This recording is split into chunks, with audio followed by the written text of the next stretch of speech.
வணக்கம் Liverpool fans. இன்றைக்கி காலையில் யாரெல்லாம் 4 மணிக்கு ப்ரீமியர் லீக் மேட்ச் பார்த்தீங்க? லிவர்பூல் ஃபேன்ஸ் பார்த்த எல்லாருமே ரொம்ப சந்தோஷமாக ஹாப்பியாக இருப்பீங்கன்னு எனக்கும் தெரியும். ஏன்னா நம்ம 1-0 ஜெயிச்சிருக்கோம். ஓகே, நல்லா ஸ்ட்ராங்கான பர்ஃபார்மன்ஸ். அண்டர்லைன் கூட 12 மேட்ச் அன்பீட்டன் ஹோம் ரன்னை பிரேக் பண்ணிட்டோம். நம்ம அதாவது உடச்சி அடிச்சிட்டோம். அவங்க ஹோமில் நம்ம ஜெயிக்க முடியாது அப்படின்னு நினச்சதெல்லாம் இது பண்ணியாச்சு. ஓகேங்களா? எல்லா கிக் ஆஃப்மே கிக் ஆஃப் ஸ்டார்ட் பண்ணதுலேருந்தே லிவர்பூல் எனர்ஜி மோட் ரொம்ப ஹை ப்ரெஷரில் இருந்துச்சு, நல்லா இருந்துச்சு. ஆனால் என்னென்னா பால் எப்போவுமே இவங்க பிளேயர்ஸ் காலில் பரதநாட்டியம் ஆடிட்டு இருந்துச்சு. நம்ம லிவர்பூல் பிளேயர்ஸ் என்கிட்ட வந்துருச்சா டக்குன்னு அடுத்த ஆளுக்கு கொடுக்கணும், அடுத்த ஆளுக்கு கிடச்சிச்சா டக்குன்னு உனக்கு கொடுக்குறேன், நீ வாங்கிக்கோ, நீ அடி, நீ அடி.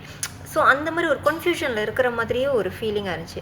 ஃபர்ஸ்ட் ஹாஃப் லிவர்பூல் தான் கூட வச்சுருந்தாங்க. செகண்ட் ஹாஃப் பார்த்திங்கன்னாக்கா திடீர்னு பார்த்தா சண்டர்லைன் கிட்ட போயிடுச்சு. ரொம்பவே அவங்களோட அட்டாக்கிங்கில் நம்ம டிஃபெண்ட் பண்ணுற நிலைமைக்கு வந்துட்டோம். பட் எட் 61வது நிமிஷத்தில் நம்மளை காப்பாற்றினது நம்ம கேப்டன் வெர்ஜில் வெண்டேக் தான் நம்மளை காப்பாற்றினார். அதாவது நம்ம சாலா அடித்த கோல் எடுத்து கரெக்டாக ஹெட் ஷாட்டு, அழகான கோலு, ரொம்ப நல்லா இருந்துச்சு.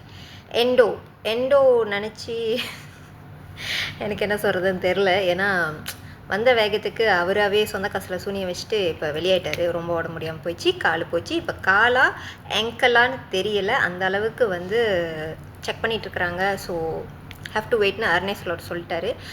மெக்கலிஸ்டர் இந்த கேமில் ரொம்ப நல்லா இருந்துச்சு. மிட்ஃபீல்டில் இருந்துக்கிட்டு அவர் ஃபார்வர்ட் பண்ணிக்கிட்டு மூவ் ஆன் பண்ணிக்கிட்டே இருந்தனால சண்டர்லைனால் கவுண்டர் அட்டாக்ஸ் கொடுக்கறதுக்கு கொஞ்சம் கஷ்டப்பட்டு தான் இது பண்ணாங்க. நம்ம தான் ஜெயித்தோம். எல்லாமே ஓகே. எனக்கு ஒரு கேள்வி, இந்த கேமில் உங்களை மேன் ஆஃப் த மேட்ச் யார்? என்ன கேட்டிங்கன்னாக்கா நம்ம கேப்டன் வெர்ஜில் வெண்டேக் தான். பிகாஸ் நம்மளை காப்பாற்றினார். மேன் ஆஃப் த மேட்ச்னு சொல்லுவேன். உங்களை பொறுத்த வரைக்கும் யார்? காமெண்ட் பாக்ஸில் சொல்லுங்கள்.